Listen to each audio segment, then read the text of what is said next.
On day 5 of the war, U.S. and Israeli forces are escalating their attacks against Iran. A U.S. submarine sank an Iranian warship in the Indian Ocean. The war is widening as Iran continues to attack Israel and other countries in the region. And Israel has now sent troops into southern Lebanon. CBN Middle East correspondent Julie Stahl reports. Israel flattened a building where Tehran's 88-member assembly of experts reportedly had gathered to choose Iran's next supreme leader on Tuesday. Iran says the building was empty and the council met virtually. Ayatollah Khamenei died Saturday in the initial strike of the war, and his son is said to be the leading choice to take over. CENTCOM announced there are more than 50,000 American troops deployed in the region. Tuesday, President Trump said Israel did not push the U.S. into war with Iran. We were having negotiations with these lunatics, and it was my opinion that they were going to attack first. They were going to attack if we didn't do it. So, if anything, I might have forced Israel's hand. Israel continues to strike sites in Tehran, including a storage, production, and missile launch facility. It's also hitting security organizations responsible for putting down protesters and separatists. The CIA is reportedly working to arm Kurdish forces on the Iran-Iraq border to help spark an internal uprising. Iran is continuing to launch missiles and UAVs at civilians in Israel, forcing citizens to take shelter, though most are intercepted by Israel's missile defense. The war is a growing regional conflict as other Middle Eastern countries are being attacked. They've hit UAE, they've hit Saudi Arabia, they've hit Oman. They were helping us negotiate. They got hit. Everybody got hit. Iran also struck the Kurdish region of Iraq, Jordan, Bahrain, Kuwait, and Cyprus. On the other side, Iranian proxy Hezbollah formally entered the war, launching deadly drones and rockets at Israel. Hezbollah is basically, it's the Lebanese branch of the Iranian Revolutionary Corps. Inside Hezbollah, there were sort of liaison officers of the IRGC with the past from Damascus, now much less, who were actually giving the orders inside Hezbollah at every single level. They are totally under the control of the IRGC. Israel warned civilians in southern Lebanon to evacuate certain areas as it launched a ground operation into the region. Dr. Shmuel Bar, former senior Israeli intelligence official and regional affairs expert, said troops needed to enter Lebanon to protect Israeli citizens in the north. The first thing is Israel did not want to tell the population in northern Israel to get out and, like it did at the beginning of the war after 7th of October, because that was highly considered a very bad decision. The role of the government is to give security. Julie Stahl, CBN News, Jerusalem. Well, joining us now is Chris Mitchell, our Middle East Bureau Chief from Jerusalem.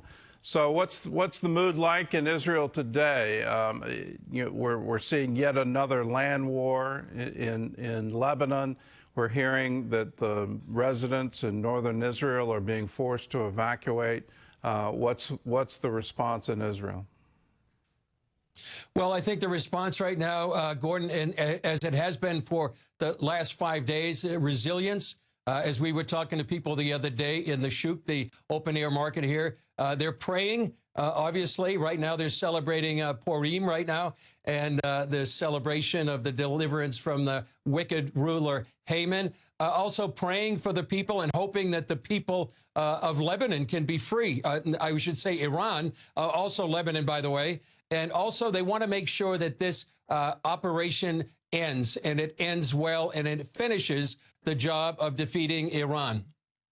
Iran has attacked Saudi oil facilities. It's now done so twice. It's brought in the UAE. It's launched attacks against Qatar. It's launched attacks against now Turkey. And is this thing widening out? Is there any really kind of central control, or each one of these missile batteries sort of picking their own targets?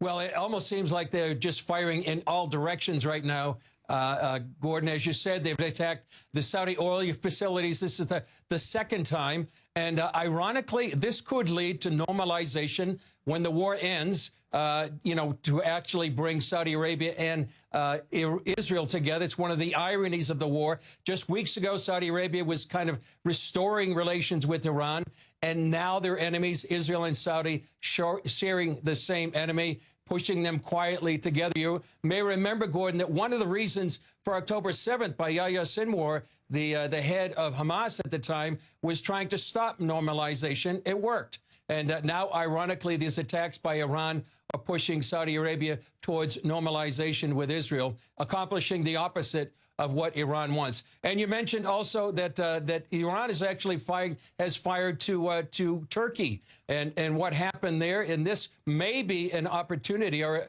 an attempt by Iran to bring NATO in. So this is spilling not only to the Gulf, but also into NATO territory. And could the NATO alliance be brought into the conflict? That could risk what's called Article 5. We all know that. That is when one member is attacked, it can be considered an attack on all members. The Turkish Ministry of Defense announced they shot down the Iranian missile. It was on its way to Turkish territory. Some of the debris fell into Turkey, and Turkey's announcing that it's going to consult with its NATO partners. But this could, Gordon, be an expansion of what has been a regional war for the last few days, even greater. Is there a risk that Turkey will take advantage of it? Erdogan has been trying to restore the Ottoman Empire and put himself at the head of it. If Turkey gets involved, what does that mean long term? And is that now a pretext for taking parts of Syria? Is Lebanon now at risk if Hezbollah is considered part of the Revolutionary Guard? I know it's been a long-term goal of his. Is this now going to be a pretext for actually expanding the borders of Turkey? It very well could be, Gordon. As you say, Turkey and Recep Erdogan has really had a dream of this neo-Ottoman empire. It's why they want to be part of this international stabilization force inside Gaza. Also, another possibility that could be a pretext, and we mentioned it yesterday, I believe, Gordon, is the fact that the Kurds in Iraq may come into northern Iran. Now, the Kurds have been a longtime enemy of Erdogan and Turkey. Now, could that be a pretext? Now, some people say strategically that could really help lead to the end of the war and put the IRGC fighting another militia on northern Iran. On the other hand, the danger is maybe Turkey will use that as well as a pretext to get involved into the conflict. So a lot of moving parts right here, and that's why it's so important to be praying for what happens as this conflict unfolds. I know it's only day 5, but are we any closer to some kind of end game on the regime, the theocracy? The report is that Israel bombed the meeting of clerics to elect a new Ayatollah. The report out of Iran was the building was empty. They were holding the meeting virtually. Which is the accurate way? Are they trying to elect a new leader in the middle of this war? They certainly are trying to elect a new leader, but how long that leader may last remains to be seen. It's clear that they're going to try to eliminate any replacement for the Ayatollah or any of the major military and political leadership right now. In terms of how things are going, we talked to Amir Avivi. He's the retired general of the Israeli Defense Security Forum. We just talked a few minutes ago with the IDF spokesperson, Nadav Shoshani.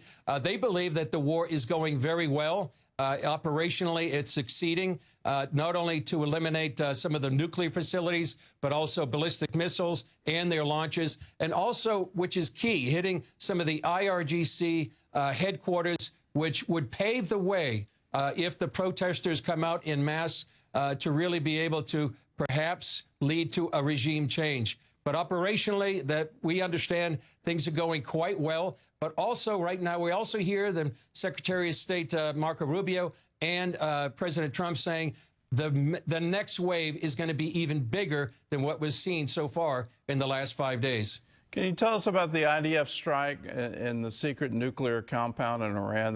That's the claim. What can you tell us about that site?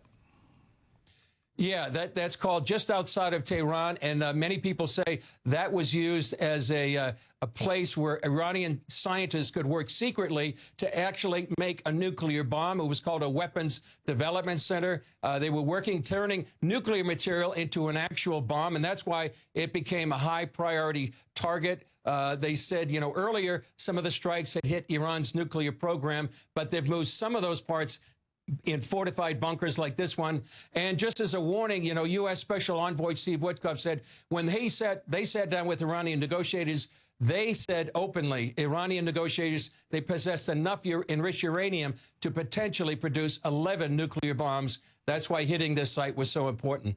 Well, that's what Witkoff said, and I think it's the premise for the attack that we're in right now, the war we're in right now, is that they were in their lead in the negotiation is we're so close to having enough for 11 nuclear weapons, and literally saying we're a week away from that. And why would you lead a negotiation with that claim? But that's what they did, and we're living in the response now. Well, Chris, thanks so much for joining us. Thanks for your insight, and please stay safe in Jerusalem. I will, Gordon. I can just hear the sirens outside, so I'll be seeing you hopefully tomorrow. Okay, go to the shelter. Okay. All right.